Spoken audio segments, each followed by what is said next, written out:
عسلامة عسلامة عسلامة. كيفكن يا حلوين؟ بتمنى انه كلياتكم تكونوا بخير يا رب وانتم عم تشوفوا اليوم. مثل ما انتم شايفين انواع الناس في الجنائز. هذا الفيديو راح يكون مقسم على 4 اجزاء، وفي كل جزء راح تشوفوا انواع معينة من الناس. فاذا عجبكم الفيديو اضغطوا على زر اللايك، كمان شاركوه مع كل رفقاتكم عشان توصل الرسالة اللي انا بدي اوصلها من خلال هاي الفيديوهات، وان شاء الله يا رب ما توصل بصورة مغلطة. فاعملوا شير شير شير شير شير للفيديو اذا هو عجبكم اكيد، وكمان لا تنسوا تضغطوا على زر السبسكرايب عشان تشتركوا بالقناه ويوصلكم كل جديدي ان شاء الله.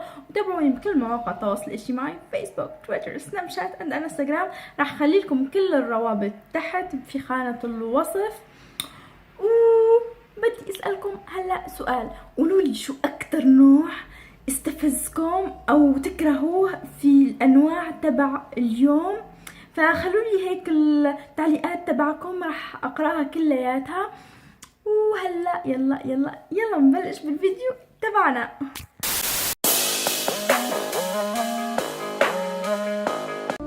يا خال روحي مشان الله كل شيء، والله من الصبح ما اكلتي ولا شيء. روحي الله يرضى عليك يا خالتو. وهلا يا بنتي لك ابو محمد ما تخليني يا حسرتي على حالي يا حسرتي. الله يرضى عليك يا خالتي. روحي بنتي الله يرضى عليكي، ما بدي لك اكل شو ابو محمود مات راح يرجع. اكل شو يا بنتي اكل شو.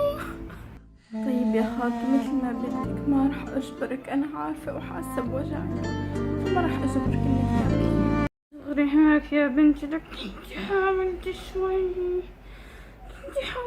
لو رحت معاكي. يا بنتي خلص استني شوي لك جاي. المهم يا بنتي ما تزعلي مني، بعرف انه هيك همه لابو محمود وهم العيله كتير عليكي كمان انا. يلا والله جاي بس مشانك، لا تزعلي مني بقى. يلا نروح بنتي يلا. يا ابو محمود قديش كنت رجل طيب يا ابو محمود. يا ليت عزايك انا قبل عزاك، الله يرحمك يا ابو محمود. الله يرحمك يا ابو محمود، الله يرحمك. دخل الله ليش طيبه. طيب وين عاملين هاي الصفيحه يا بنتي؟ بقالوا فرن بالميدان او الحميديه. ابو محمود الله يرحمك يا ابو محمود.